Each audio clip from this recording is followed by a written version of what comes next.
हेमंत जी, चलिए आपको एक बहुत बड़ी ज़बरदस्त चीज़ दिखाते हैं डायरेक्टर साहब। अगर आप वो ग्राफिक निकाल पाएँ जिसमें हमने पीएसयू बैंक्स की जो कुंडली है वो खोली है, वीकली गेन और 52 वीक से वो कितना परे हैं, अगर वो ग्राफिक अगर मिल जाए तो बड़ी मेहरबानी होगी। इतने हम लोग बात करते हैं कोटक महिंद्रा बैंक की।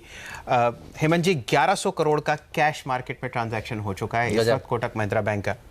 देखिए, ये देखिए, इस वक्त इस हफ्ते में यूनियन बैंक, इंडियन बैंक और ओबीसी 6 से 7% बढ़े हैं और ये अपनी ऊंचाई से 5, 29 और 21% अभी दूर हैं। अगला ग्राफिक प्लेट देखते हैं। ये देखिए, SBI, syndicate bank, bank of India इस हफ्ते 6% की ऊंचाई बढ़त और ये अपनी 52 वीक की ऊंचाई से 21, 40 और 9% अभी नीचे हैं। इनमें से आपको कोई, सर्वेंद्र जी, पसंद आता हो बैंकिंग शेयर?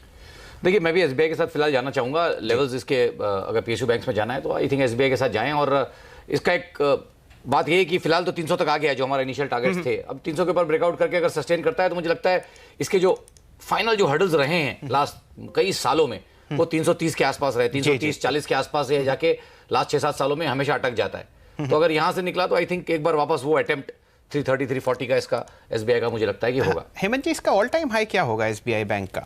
दिखाते हैं 348 रुपए शायद। एक बार ये ग्राफिक को घुमाइए, जो इतनी बढ़िया इनोवेशन हम लोगों ने करी है। अच्छा, ये सजेशन वैसे शैल जी का ही था। अरे नहीं, मेरा ऐसा कोई सजेशन नहीं था। आप बढ़िया सजेशन था। टांग खींचेंगे मुझे लगता है। 326 का देखिए ये दिख रहा है। हाँ, ये तो 52 वीक का है। ऑल टाइम हाई इसका 348 है। हाँ, ऑल टाइम हाई मेरे ख्याल से 351 के आसपास, 52 के आसपास है। तो बढ़िया तेजी एसबीआई देखिए दिखा रहा है, बढ़िया प्रदर्शन देखने को मिल रहा है। लेकिन एक चीज़ है जिस पर सब लोग चर्चा कर रहे हैं बाजार में। विकास सेठी साहब, आपसे सवाल ये है, ये बैंकों ने इतनी तेजी दिखाई, जिसने सीएनबीसी आवाज़ देखा उनको तो हुआ फ़ायदा। तो अगला सेक्टर बताइए जो इसी तरह की तेजी दिखाए, कैचअप दिखाए। क्यों? क्योंकि एफआईआईज़ का पैसा है और एफआईआईज़ बहुत सिलेक्टिव होते हैं।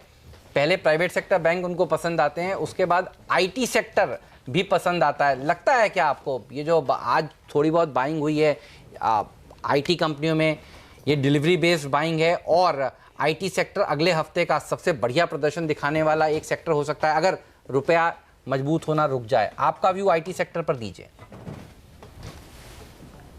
नहीं, बिल्कुल हेमंत, देखिए अभी जिस तरह से बाजार ने पिछले 10 दिनों में तेजी करी है, तो अब सबको ढूंढना पड़ रहा है कि कौन सा ऐसा सेक्टर है जो कि चला नहीं है, जो अंडर परफॉर्म किया है पिछले 8-10 दिनों में, जहां और कैचअप हो सकता है। तो उस लिहाज से देखें तो आईटी सेक्टर ने पिछले 8-10 दिनों में कुछ किया नहीं था, तो वहां पे एक नेचुरल था कि थोड़ी बहुत तेजी बननी चाहिए, तो उसका भी एक पॉजिटिव इम्पैक्ट देख रहे हैं। और बाकी 2-3 जो मिड कैप आईटी स्टॉक्स है वहां पे कुछ डील की भी खबरें हैं, जहां पे प्रोमोटर्स या बड़े इन्वेस्टर्स उसमें स्टेक बेचना चाहते हैं, तो उस वजह से वो भी स्टॉक्स अच्छा कर रहे हैं।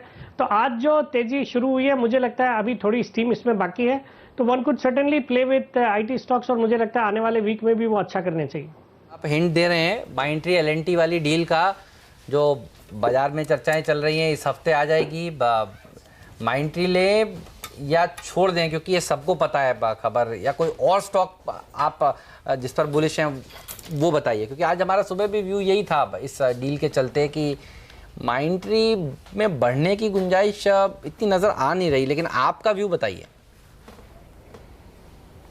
नहीं, देखिए जिन लेवल्स पे अभी माइंट्री चल रहा है, मुझे लगता है अगर एलएनटी इन्फोटेक इसको खरीदता है और वो हॉस्टाइल अगर टेक ओवर होता है, तो डेफिनेटली यहाँ से एक अच्छे प्रीमियम पे ये डील हो सकती है, तो उसका एक फायदा थोड़ा और मिल सकता है। हालांकि स्टॉक अपने निचले लेवल से काफी अच्छा चल चुका है, तो अब लेके अगर वो प्राइस ज्यादा प्रीमियम पे नहीं आती है तो हो सकता है ज्यादा अपसाइड नहीं देखने को मिले।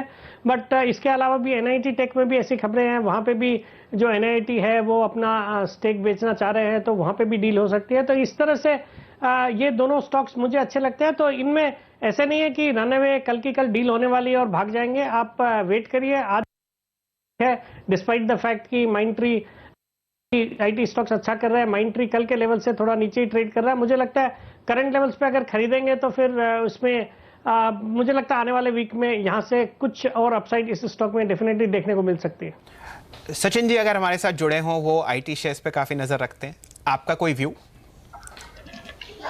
देखिए, आई थिंक माइंट्री में ऑलरेडी एक ब्रेकआउट देखा गया है। 940 का जो लेवल था, आई थिंक वो काफी समय से एक हर्डल बना था।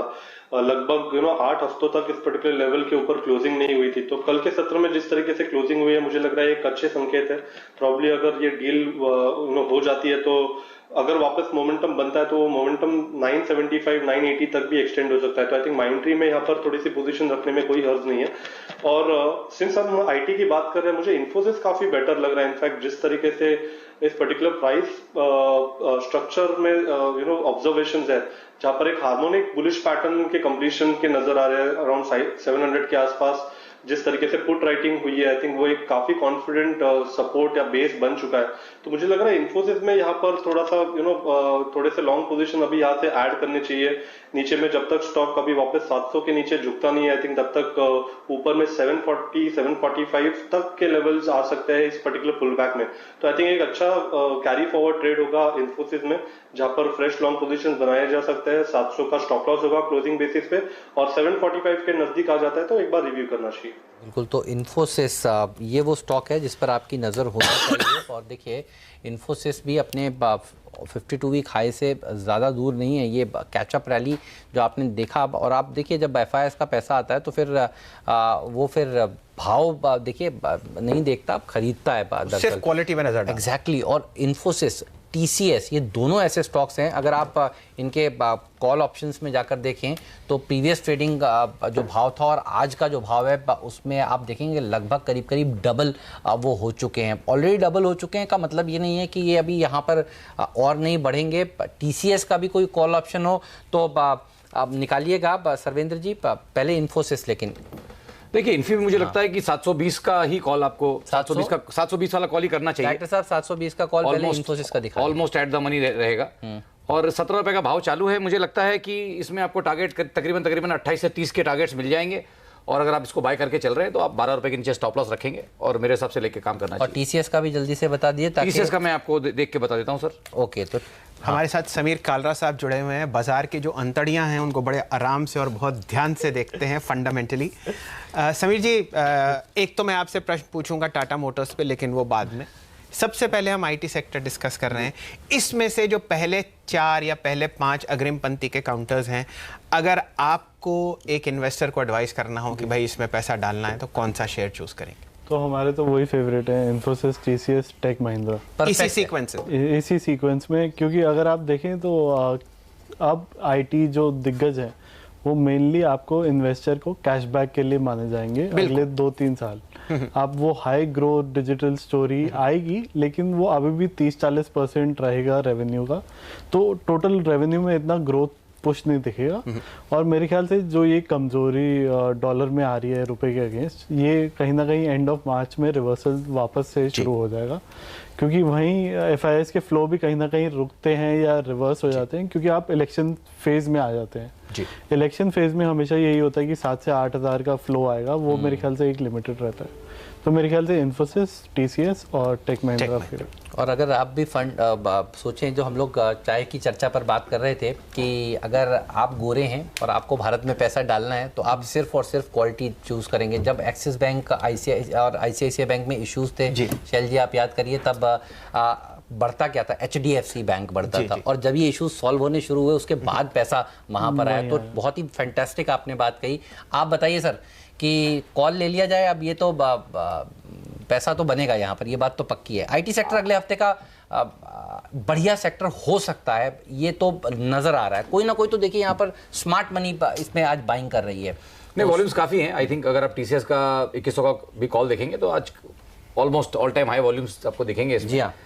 मेरा मानना यह है कि ऊपर से तो अच्छा करेक्ट भी हो गया है। ऊपर में आज का हाई देखें तो 39 के आसपास था, अभी 26-27 के आसपास चल रहा है। आई थिंक इसको भी अगर आपको लेना है तो ये कॉल को भी लिया जा सकता है, आप इसको बाय करके चलें। आई थिंक वापस जो आज के हाईज रखे थे 39-40 के टारगेट्स लेके चलें और 13-14 पॉइंट कमाने को यहाँ से मिलेगा। और 19 रुपये 40 पैसे का एक स्टॉप लॉस रखें और TCS का कॉल भी बाय करके चलना चाहिए। हाँ समीर जी, एक ट्रांजैक्शन इस सेक्टर में ड्यू है NIIT टेक। वो शेयर काफ़ी बढ़ गया, पिछले 6-7 महीने में ऑलमोस्ट डबल हो गया। आप वो लेना पसंद करेंगे या उसका पेरेंट NIIT? तो मैं दोनों ही नहीं लेना पसंद करूँगा। दोनों नहीं? क्योंकि अगर आप मिड कैप में देखें, मिड कैप में ये स्टोरीज जो स्टेक सेल की है या प्रमोटर एग्जिट्स की हैं, ये एक तरह से आपका पुशअप कर देती है प्राइस, बट आपके फंडामेंटल बिजनेस को चेंज नहीं कर सकती।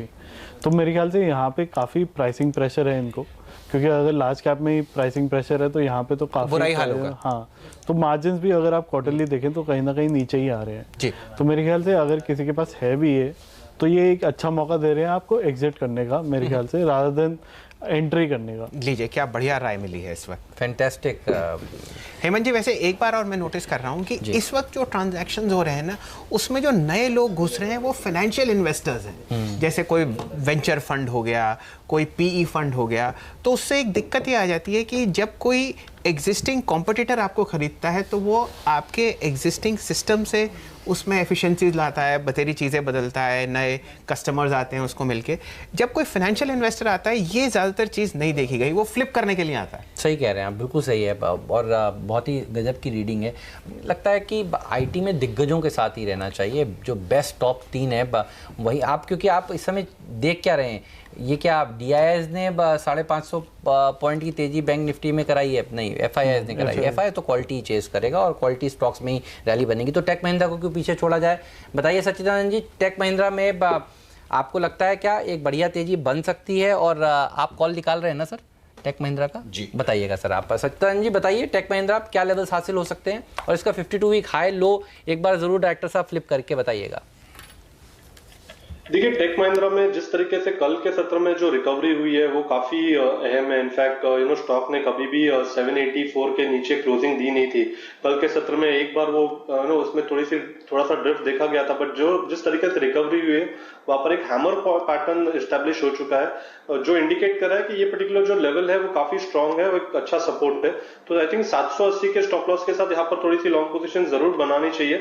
ऊपर में मुझे लग रहा है अराउंड 820 830 के आसपास इस जोन में जैसे आ जाता है, वहां पर एक बार रिव्यू करना चाहिए। बट डेफिनेटली फर्स्ट प्रेफरेंस होगा इन्फोसिस पे एंड सेकंड प्रेफरेंस होगा टेक महिंद्रा पे। तो बढ़िया बात है, ये दिखा रहा है टेक महिंद्रा। कॉल ऑप्शन कौन सा वाला लिया जाए टेक महिंद्रा का? आई थिंक टेक महिंद्रा में कॉल्स तो उतने लिक्विड नहीं रहेंगे। आई थिंक अगर फ्यूचर ही किसी को करना है तो जैसे कि लेवल्स हैं, आई थिंक 785 का इंपॉर्टेंट, 785 784 इंपॉर्टेंट लेवल्स हैं। वहाँ पे वो इवेंट के साथ पूरा वो गैप था और उस गैप के ऊपर 15 20 25 सेशन से इसने अच्छा समय बिताया है। तो 784 के नीचे आप स्टॉप लॉस रखेंगे और एक 15 पॉइंट का अगर स्टॉप लॉस रख रहे हैं तो आपका होराइजन रहेगा 830 835 के टारगेट्स आप लेके चलेंगे। आई थिंक टेक महिंद्रा में वो ट्रेड ज़्यादा बनता है और वही मैं अगर सजेस्ट करना है तो वही सजेस्ट करना चाहूंगा। 830 845 के टारगेट। हेमंत जी, पता ही नहीं चला पिछला आधा घंटा कहाँ निकल गया और बज गया 2:30। बिल्कुल। और 2:30 बजे एक हमारा ट्रेड चलता है जो आज देंगे सर्वेंद्र जी। जी बिल्कुल। बैंक फाइनेंशियल से ही जाऊंगा और फाइनेंशियल्स में डीसीबी बैंक, जहां हमको लगता है कि ये जो वॉल्यूम्स आज अगर आप देखें तो काफ़ी अच्छे तगड़े वॉल्यूम्स है। इसमें अगर डिलीवरीज भी चली गई तो आई थिंक स्टॉक ने ऑलरेडी, अगर आप देखें तो ऑलमोस्ट 52 वीक हाइस या उससे थोड़ा ऊपर ही चल रहा है। रिकॉर्ड हाई पे आज। तो मेरा मानना ये है कि आपको इसमें 208 209 का स्तर आज और कल में देखने को मिल सकता है। इसमें आप बाय करके चलेंगे और 199.40 का एक स्टॉप लॉस लगाएंगे जो कि स्पॉट के ऊपर रहेगा। तो डीसीबी बैंक का ये है वो स्टॉक जो ट्रेड एट 230 है। सचिन जी, आपको भी दम लगता है भागेगा? देखिए, काफी अच्छी रनअप ऑलरेडी स्टॉक में आ चुकी है। जिस तरीके से अभी भी स्ट्रक्चर्स में कहीं पर वीकनेस नहीं है, बट डेफिनेटली आई थिंक एक ट्रेडिंग स्टॉप लॉस मैं रेकमेंड करूंगा। 198 के नीचे अगर स्टॉक झुक जाता है तो आई थिंक वो एक थोड़ा सा साइडवेज टू कंसोलिडेशन के संकेत होंगे। तो आई थिंक 198 जब तक होल्ड करे आई थिंक तब तक इस स्टॉक में बने रहना चाहिए। चैलेंजिंग लेवल्स है टू 205 के आसपास, उसके ऊपर क्लोजिंग होनी बहुत इंपॉर्टेंट है। एक सस्टेनेबल क्लोज की जरूरत है फॉर फर्दर अपमूव। कालरा साहब, कोई खास कारण ये मिड साइज्ड बैंक जो है इस वक्त अपने 52 वीक हाई के ऊपर है? अगर आप पिछले साल देखें तो सब इसमें सेलिंग बहुत ही तेज में हो रही थी और वहाँ पे लिक्विडेशन थी HNI से, जो long term mutual fund investors थे। अब वो कहीं ना कहीं रिवर्सल इसलिए आ रहा है क्योंकि आगे जाके एक तो आपका इस पे इलेक्शन का कोई जोर नहीं है। जो भी रिजल्ट आए, चाहे यूपी है, इंडिया है, ये इलेक्शन फ्री होते हैं इन सर्टेन से।